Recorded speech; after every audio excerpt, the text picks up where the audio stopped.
Assalamualaikum warahmatullahi wabarakatuh. Saudara sekalian,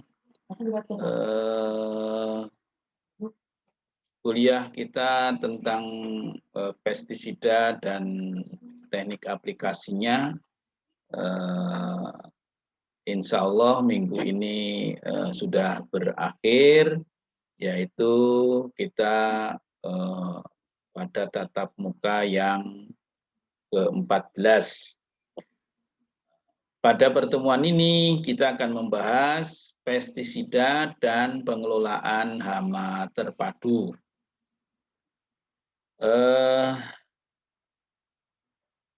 Beberapa teknik pengendalian sudah kita diskusikan. Nah, kemudian dari perkembangan berbagai macam teknik pengendalian, maka ada beberapa pendekatan pengendalian yang dikenal dengan konsep IPC dan konsep IPM. IPC itu kependekan atau singkatan dari Integrated Pest Control, pengendalian hama secara terpadu. Sedangkan IPM itu singkatan dari Integrated Pest Management, yang diterjemahkan sebagai pengelolaan, ya, manajemen itu pengelolaan hama terpadu. Nah, kita akan coba bahas ini apa bedanya IPC dan IPM. Nah, kalau IPC itu lahir dari konsep yang dikemukakan oleh Stern dan kawan-kawan pada tahun 1959. Ini menggunakan pendekatan pengendalian yang menerapkan prinsip ekologi, yaitu pengendalian hayati, dan menggabungkannya dengan pengendalian kimia, ya, dengan pestisida. Nah, ini karena di perkebunan kapas, walaupun sudah menggunakan pestisida, tapi ternyata mengalami kegagalan produksi. Kemudian dicobalah pendekatan menggabungkan ini pengendalian kimia dengan pestisida itu dengan pengendalian hayati. Nah, kemudian diterapkan dan setelah dievaluasi ternyata memang bisa mengurangi resiko resistensi serangga, khususnya terhadap pemakaian pestisida pada insektisida. Kemudian risiko kerusakan lingkungan juga bisa dikurangi. Nah, sehingga di sini lahirlah konsep penggunaan pestisida yang bijaksana, ya, tidak berlebihan. Jadi dari perkembangan Integrated Pest Control ini, maka ada beberapa pengurangannya, ya, perkembangannya persistensi pestisida itu bisa ditekan. Kemudian ada upaya mencari pestisida selektif, ya. Jadi yang sasarannya lebih khusus, gitu. Kemudian efikasi kalibrasinya benar-benar diperhatikan, jadi tidak kemudian secara membabi buta, irasional penggunaannya pestisida.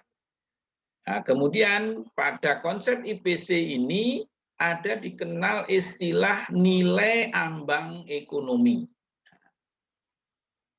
Nah, ini dihitung sebenarnya kehadiran organisme pengganggu tanaman itu pada level seberapa, pada tingkat seberapa sehingga menimbulkan kerusakan ekonomi.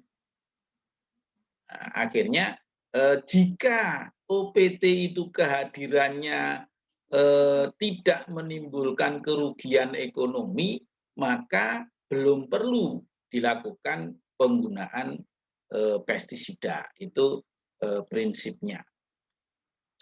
Nah, kemudian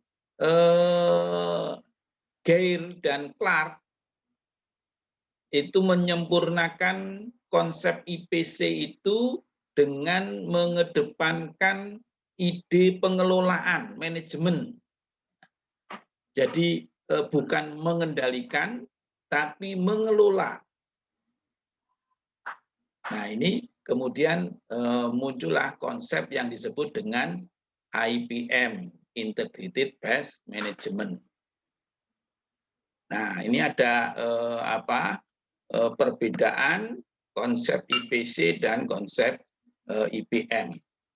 Nah, IPM itu lebih mengedepankan bagaimana mengkombinasikan semua teknik-teknik pengendalian yang sudah dikenal itu untuk menekan populasi organisme pengganggu tanaman sampai di bawah ambang ekonomi. Jadi kalau populasi organisme pengganggu tanaman itu tidak melampaui batas yang merugikan, maka masih digunakan teknik-teknik pengendalian selain pestisida. Nah, ini kalau kita lihat perbedaan dan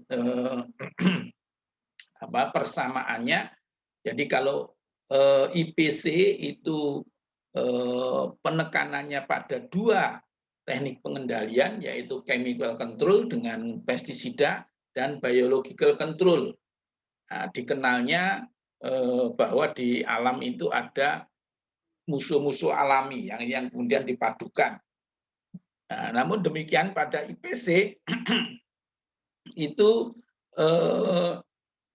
ketergantungan pada pestisida masih sangat sangat terasa, ya, bahwa pestisida masih menjadi pertimbangan utama, ya, karena memang dari beberapa sisi pestisida memang memiliki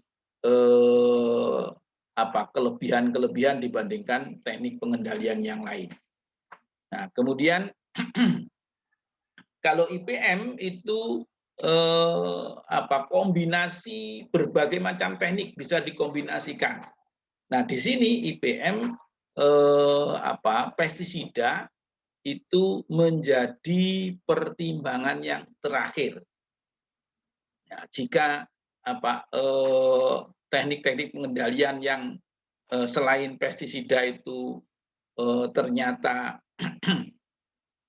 tingkat kerugiannya itu bisa melebihi nyampe pada merugikan, nah barulah kemudian ditoleransi penggunaannya pestisida. Nah, FAO itu mengusulkan bahwa dua istilah IPC dan IPM itu sebenarnya serupa tapi tidak sama, gitu ya. Oleh karena itu kemudian disatukan saja istilahnya, disepakati dengan IPM yang dikedepankan. Yang di Indonesia kemudian diterjemahkan sebagai pengelolaan hama dan penyakit secara terpadu. Nah, ruang lingkupnya kemudian diperluas, tidak hanya yang disebut dengan OPT itu, ya patogen, serangga, nematoda, dan gulma. Kemudian titik tekannya, pestisida dijadikan alternatif terakhir setelah metode-metode pengendalian itu tidak bisa menekan populasi, sehingga populasi organisme pengganggu tanaman itu sampai pada ambang ekonomi. Nah, demikian pelajari lebih lanjut dari paparan ini, bagaimana kelebihan-kelebihan IPT, IPM, ya, prinsip-prinsipnya, dan kemudian seperti apa pandangan IPM ini terhadap pestisida, dan bagaimana menempatkan pestisida di dalam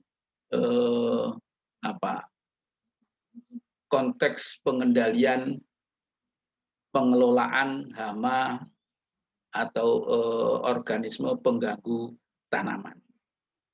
Nah, demikian, silakan dikaji lebih lanjut, kembangkan informasi dari berbagai macam sumber yang ada, yang bisa kalian peroleh, dan selamat menikmati pembelajaran online dengan RPS online di Universitas Islam Malang, unisma.ac.id. Assalamualaikum warahmatullahi wabarakatuh. Tetap semangat.